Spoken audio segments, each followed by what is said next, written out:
제가 봉독하도록 하겠습니다. 한밤중에 바울과 실라가 기도하고 하나님을 찬송하며 죄수들이 듣더라. 이에 갑자기 큰 지진이 나서 옥토가 움직이고 문이 곧 다 열리며 모든 사람의 매인 것이 다 벗어진지라.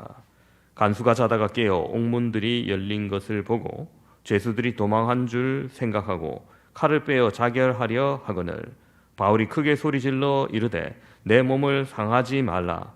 우리가 다 여기 있노라 하니 간수가 등불을 달라고 하며 뛰어들어가 무서워 떨며 바울과 실라 앞에 엎드리고 그들을 데리고 나가 이르되 선생들이여 내가 어떻게 하여야 구원을 받으리까 하거늘 이르되 주 예수를 믿으라. 그리하면 너와 내 집이 구원을 받으리라 하고 주의 말씀을 그 사람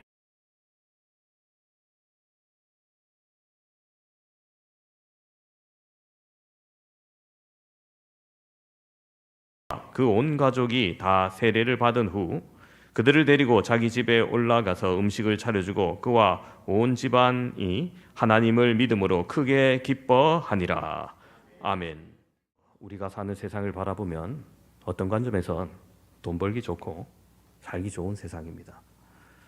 조금 여유 있는 생활을 하게 되면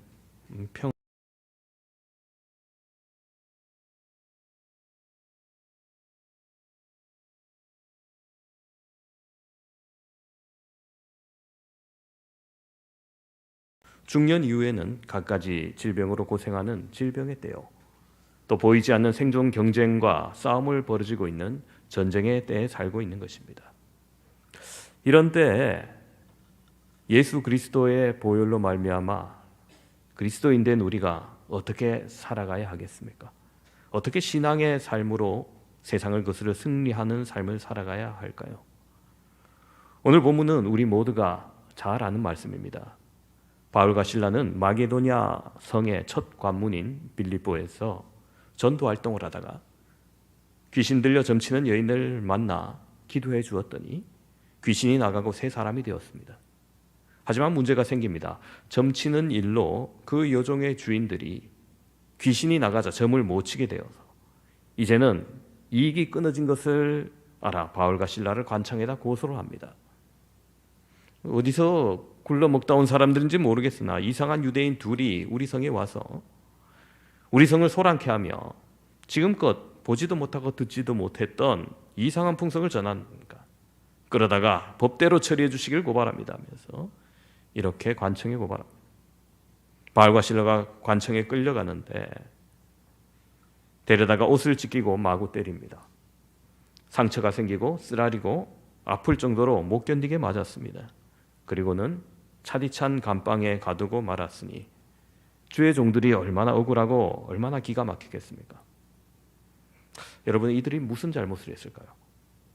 정말 이상한 풍속을 전했습니까?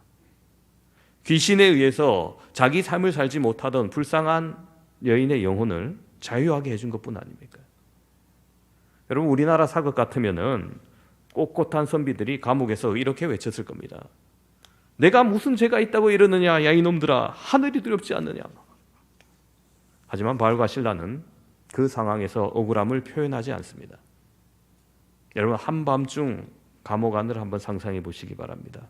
어둡고 냄새나고 춥고 억울하고 상처투성입니다. 그런데 그 감옥 안에서 보통은 앓는 소리, 불평하는 소리, 신음소리가 나오는데 그 대신 다른 소리가 들려옵니다. 바로 찬송 소리입니다. 본문 25절을 보면 이렇게 말합니다. 한밤중에 바울과 실라가 기도하고 하나님을 찬송하며 죄수들이 듣더라. 자, 그랬더니 한밤중이 되어 이상한 일이 벌어집니다. 갑자기 옥터가 흔들리고 지진이 생길 뿐만 아니라 바울과 실라의 손발에 채워져 있던 착고가 풀리고 옥문이 열리게 된 겁니다. 이런 한밤의 기적적인 심야의 역사적 순간에 잠을 자고 있던 간수가 찾아와 감옥 상태를 봅니다. 옥문이 열려 있는 것을 보고 죄수들이 도망한 줄로 생각합니다. 로마 시대 간수들은 단순한 감시자들이 아니었습니다. 감옥의 모든 죄수에 대한 법적 책임자였습니다. 특히 사도행전 16장의 배경이 되는 빌립보는 로마의 식민지 도시입니다. 그래서 로마법이 그대로 적용되는 곳입니다. 감옥 제도는 오늘날처럼 교정이나 교화, 재활의 개념이 없었습니다. 단지 감옥은 형벌을 기다리는 임시 구금소 혹은 사형이나 처형을 앞둔 자를 가두는 곳이었습니다. 따라서 간수의 역할은 단순히 지키는 일이 아니라 절대로 죄수가 도망가지 못하도록 하라는 군사적 명령의 연장선이었습니다. 많은 간수들이 군 출신이었고 감옥 질서를 어기거나 죄수를 놓치면 직접적인 목숨으로 책임을 져야 했습니다. 어떻게 책임을 지느냐? 죄수가 탈옥했을 경우 그 담당하던 간수가 죄인의 형벌을 대신 받는 제도가 있었습니다. 즉 죄수가 사형수였다면 간수 역시 사형을 당합니다. 그래서 감옥에서 죄수가 한 명이라도 도망하면 간수는 곧 자신의 죽음을 예견한 것입니다. 본문에서 간수가 자결하려 하거늘 27절에 이렇게 기록된 이유가 바로 실제적으로 국가적 법적 처벌을 피하려고 한 겁니다. 로마 사회에서 자결은 불명예스러운 죽음이 아닙니다. 오히려 명예스러운 죽음으로 여겼습니다. 특히 군인이나 공직자, 자신이 맡은 임무를 실패했을 때 국가의 처벌을 받기 전에 스스로 목숨을 끊음으로써 명예를 지킨다, 그렇게 생각을 했습니다. 그런데 놀라운 것은 그 순간 바울의 외침이 들립니다. 자결하라는 순간 내 몸을 상하게 하지 말라, 우리가 다 여기 있노라 소리가 어두운 장막을 깨트리고 안에서 들립니다. 순간 간수는 횃불을 들고 들어가서 간수들이 다 있는 것을 바라보고 하나님의 능력의 줄에 이끌려서 두려운 마음으로 그들에게 묻습니다. 선생들이여, 내가 어떻게 하여야 구원을 얻으리까? 여러분, 오늘 이 질문에 대해서 먼저 잠깐 생각해 보시기 바랍니다. 여러분, 이 질문은 그냥 하는 혼잣말이 아닙니다. 우리 임미자 간사님이 근무할 때 가끔 서류를 주라고 목양실에 들어오면요, 목사님 어항에 물고기 좀 보고 가도 돼요? 물을 때가 있습니다. 그럼 내가 그러라고 하십니다. 그럼 우리 간사님이 어항을 보고 물고기에게 말을 걸어요. 어머 얘들아 안녕. 어머 너는 새로 왔구나. 어머 쟤 좀 큰 거 봐 하면서 막 물고기와 대화를 시도하십니다. 근데 여러분, 이런 말은 대답을 원해서 한 말이 아니죠. 물고기가 대답해 줄 리가 없지 않습니까? 알지만은 그렇게 스스로 표현만으로도 만족하는 말입니다. 오늘 본문의 간수는 내가 어떻게 하여야 구원을 얻으리까? 여러분, 이 말은 표현만으로 만족하는 혼잣말이 아니라 정말 두려움 속에서 대답을 간절히 갈구하는 구도의 질문입니다. 자, 그럼 여러분, 이러한 질문을 누구에게 합니까? 진리를 알고 있다고 생각되는 사람, 혹은 권위가 있다고 생각되는 사람, 먼저 그 길을 가고 알고 있다고 생각되는 사람에게 질문하지 않겠습니까? 간수의 눈에는 몇 시간 전까지 단지 죄수에 지나지 않았던 사람들, 그래서 고소를 당하고 매를 맞고 옥에 갇혔던 바울과 실라에게서 무엇을 보았길래 간수는 이 중요한 질문, 자신의 인생을 변화시킬 질문을 그들에게 하게 되었을까요? 이 시간 그 이유를 함께 살펴보면서 은혜 나누기를 소망합니다. 첫 번째로, 그는 은혜 안에서 감사하는 사람을 보았기 때문입니다. 여러분, 바울과 실라가 매를 맞고 깊은 감옥에 던져졌습니다. 몸에는 피가 나고 발에는 착고가 채워졌습니다. 그런데 그들이 불평하지 않습니다. 오히려 그들은 감사하며 찬송합니다. 하나님 감사합니다. 우리가 복음을 전할 수 있어서 감사합니다. 고난 속에서도 주님이 함께 하심을 감사합니다. 여러분, 보통 간수는 매일 죄수들의 신음과 저주, 불평을 들었을 겁니다. 불편, 불만, 억울하다는 소리를 계속 듣습니다. 저도 군대에 있을 때 영창관리 헌병으로 근무할 때 이 감옥에 오는 군인 죄수들을 항상 하는 소리가 있어요. 뭐냐면 억울하다는 거예요. 왜 억울하냐 물어보면은 자신이 정말 안 했는데 누명을 써서 그렇다거나 자신이 결백한데 오해를 해서 그렇다는 말은 오히려 거의 없어요. 그럼 어쩌다가 억울하게 됐느냐? 누가 고발을 해서 그렇다는 거예요. 재수 없게 발각이 되어서 그렇다는 거예요. 혹은 이게 처벌받을 일 정도가 아닌데 부풀려져서 이렇게 되었다면서 억울해합니다. 무슨 일이길래? 실제 사례를 한번 들어볼까요? 한번 들어보세요. 취객을 상대로 뒤에 몰래 다가가서 벽돌 같은 걸로 뒷머리를 치면 쓰러지죠. 기절하죠. 기절시킨 다음에 돈과 물품을 훔치던 사병이 잡혀왔습니다. 억울하게 들켜서 잡혀왔다는 거예요. 예. 동기 아내를 겁탈하려 했던 하사관이 분명 그 여자한테 유혹의 눈빛을 봤는데 막상 다가서니 자기를 거부하고 소리쳐서 고발해서 내가 여기 왔다고 억울해한다는 거예요. 조직 폭력배로 소속돼 있는 방위병이 수사관이 자기가 별거 아닌 싸움질을 했는데 큰 싸움 난 것처럼 사건을 수사해서 막 사진을 찍고 뭐 조사를 너무 열심히 해가지고 여기 왔다고 억울해하는 거예요. 제가 듣고 있으면 이거 억울할 상이 전혀 아닌데 본인들은 억울하다는 거예요. 여러분 아마 2000년 전 감옥 안에서도 인간의 심리 상태는 비슷할 겁니다. 감옥에 갇히면 억울해서 여기 왔다, 불평하며 앓는 소리하며 욕하는 사람들이 대부분이었을 겁니다. 그런데 그날 밤 완전히 다른 소리를 듣는 겁니다. 감옥 안에서 흘러나온 찬양 소리. 그 찬양은 단순한 노래가 아니라 은혜의 고백이었습니다. 하나님은 여전히 선하십니다. 하나님 지금도 나와 함께 하십니다. 주님의 발걸음들을 이곳에 왔음을 감사합니다. 성도 여러분, 은혜를 아는 사람은 어떤 상황에서도 감사할 수 있는 것입니다. 감옥 속에서도 찬양할 수 있는 그 신앙, 그게 바로 세상이 이해하지 못하는 믿음의 능력인 겁니다. 그렇기에 간수는 그것을 눈여겨보았고 저 사람들이 매를 맞고 옥에 갇혀 있지만 뭔가 다르다는 것을 느꼈을 겁니다. 오늘 우리의 삶에도 억울한 일, 답답한 일, 감옥 같은 상황이 있을 수 있습니다. 그때 감사할 수 있는 사람, 그 사람을 통해 하나님은 세상을 감동시키십니다. 혹 여러분 주변에 그런 찬송의 사람, 감사의 사람 있지 않으십니까? 감사하는 사람은 그 성품이 다릅니다. 자신뿐만 아니라 주변을 아름답게 변화시킵니다. 한 사람 때문에 내 마음이 움직였던 적이 있지 않습니까? 그날 밤 간수에게 바울과 실라는 바로 그런 사람이었습니다. 그래서 그는 마음속 깊이 이렇게 느꼈을 겁니다. 이 사람들이 믿는 하나님 진짜일지도 모르겠다. 나도 알고 싶다. 두 번째로 밤중에 기도하는 사람을 보았기 때문입니다. 본문을 보면 한밤중쯤 되어서 기도합니다. 여러분, 밤중은 하루 중 가장 어두운 시간입니다. 모든 소망이 사라지는 시간, 모든 게 멈춘 것 같은 시간입니다. 그런데 그때 바울과 실라가 기도합니다. 낮에도 아니고 새벽도 아니고 그 절망의 시간에 기도하는 겁니다. 기도는 환경을 초월하는 믿음의 행위입니다. 구약 성경 다니엘서에는 다니엘에게 무서운 시련의 밤이 닥쳐옵니다.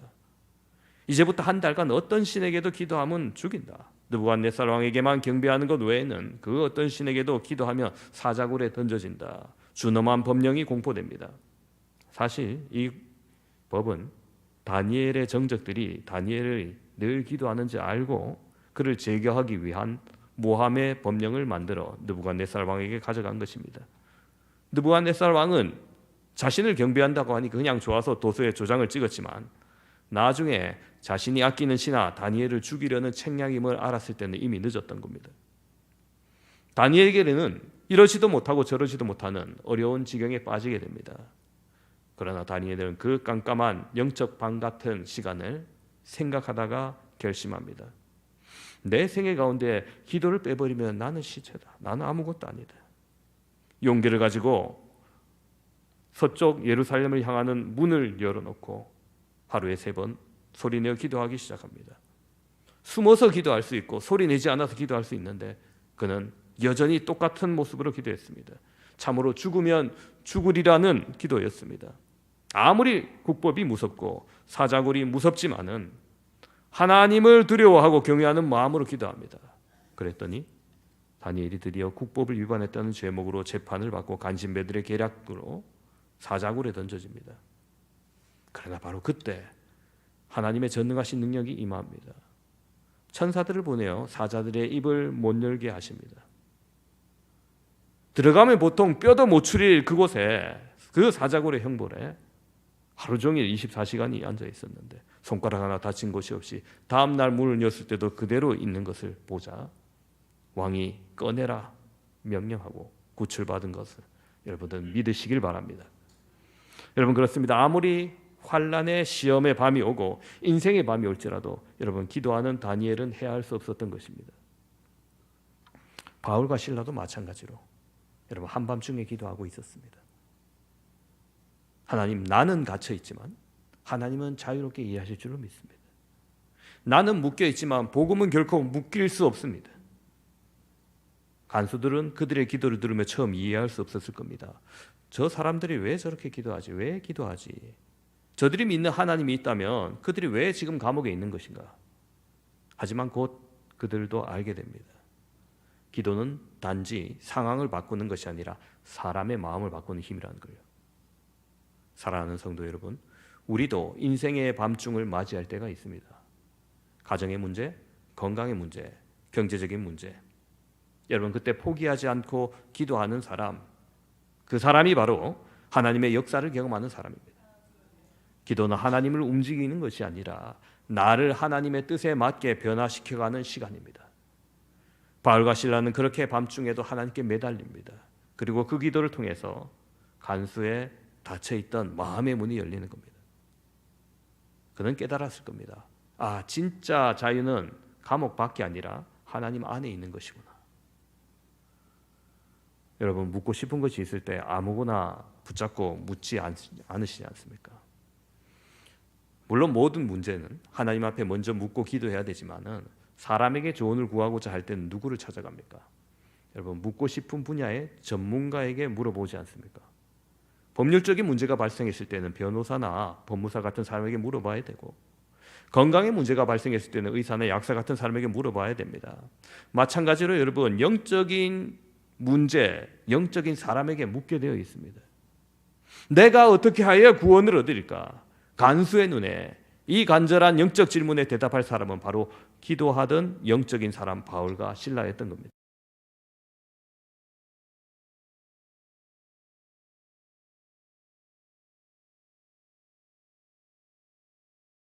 큰 지진이 나서 옥터가 움직이고 문이 곧 다 열리며 모든 사람의 매인 것이 다 벗어진지라.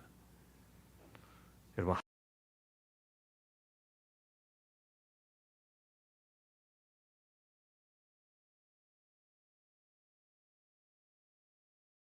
이것이 신화입니까? 전설의 고향입니까? 소설책의 한 내용입니까? 아니면은 연극의 대본입니까? 아닙니다.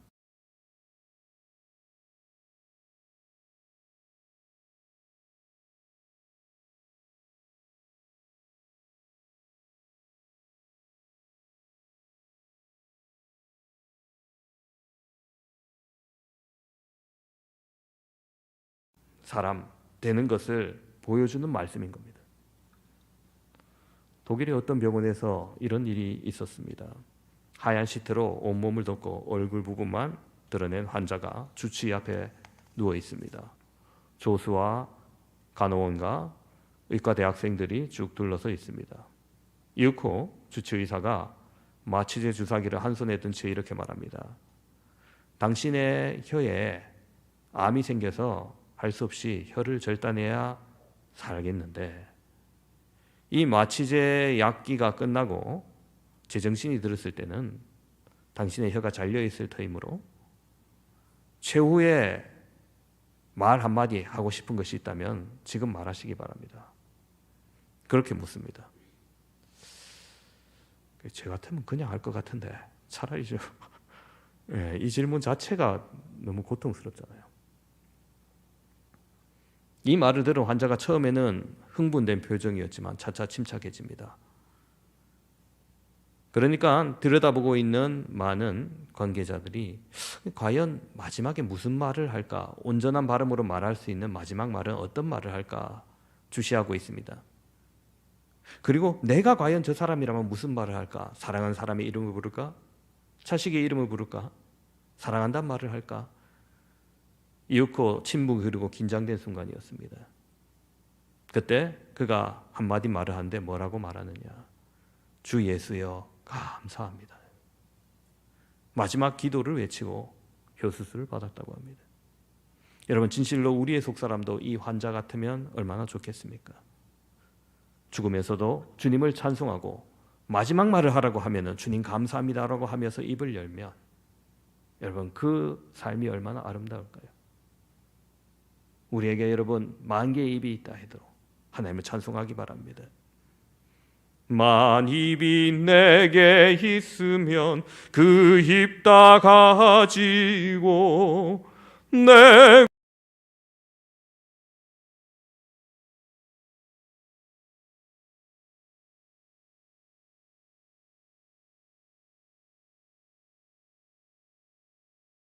하나님의 일하심을 경험할 수 있는 것을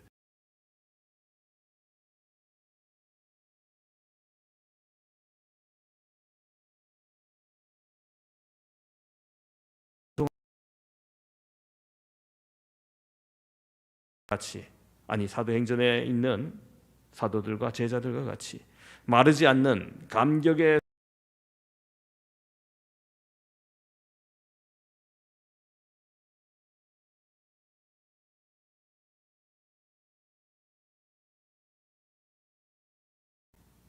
여러분 같으면 어땠을까요? 지진이 일어난다고 여러분 모두 감옥 문이 열릴까요? 아닙니다. 감옥 문이 열리더라도 여러분 차고 있는 착고가 저절로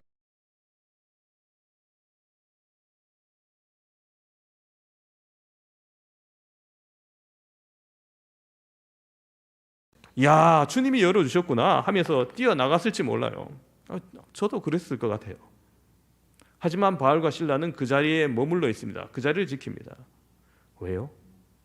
여러분, 바울은 로마 시민권자입니다. 그래서 너무나도 로마법을 잘 알고 있습니다. 그들은 자신의 자유보다도 간수의 생명을 더욱더 귀하게 여겼다는 겁니다. 간수가 그 모습을 보고 충격을 받습니다. 이 사람들 뭐지? 충분히 갈 수 있었는데 왜 안 가고 여기 있는 건가? 보통 사람이라면 자기 살겠다고 나갈 텐데 그때 그는 완전히 깨닫게 됩니다. 이들의 삶에는 하나님이 계시다. 그리고 무릎을 꿇는 겁니다. 내가 어떻게 하여야 구원을 얻으리까? 그날 밤 그는 온 가족과 함께 세례를 받습니다. 그의 집에 복음이 들어왔고 그의 인생이 새로워집니다. 그의 몸이 자유로워진 것보다 영혼이 회개하고 주님께 돌아온 것이 더 큰 기적인 겁니다. 바울과 실라는 그렇게 기적을 경험하고 더 큰 기적을 만드는 사람이었던 겁니다. 성도 여러분, 하나님은 오늘도 동일하게 역사하십니다. 감사와 기도 속에서 기적이 일어납니다. 그리고 그 기적은 사람의 마음을 열어 하나님께 돌아오게 합니다. 말씀을 정리합니다. 함께 예배드리는 사랑하는 성도 여러분, 빌립보 감옥의 간수는 탈옥 사건이 일어났다고 생각하고 자기를 하려는 두렵고 떨리는 순간 바울의 음성을 듣고 물었습니다. 내가 어떻게 하여야 구원을 얻으리까?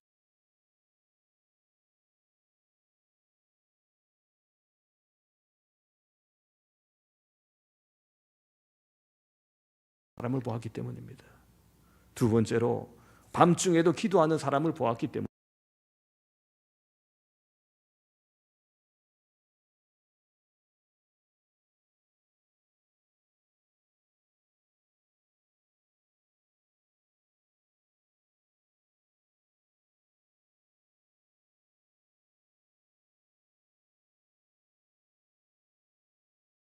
보고 이렇게 물을 겁니다. 내가 어떻게 하여야 구원을 받으리까? 그때 여러분 담대히 외치시기 바랍니다. 주 예수를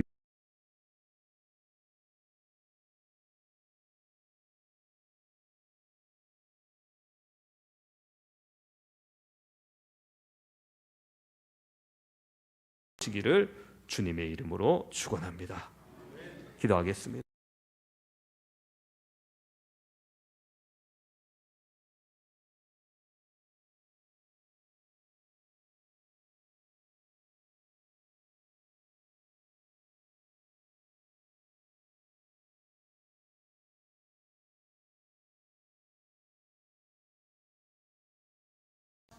아버지 하나님,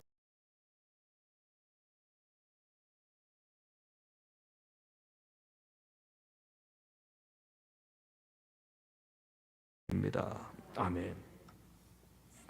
찬송가 539장 찬양하시면서 준비하신 헌금 드리겠습니다.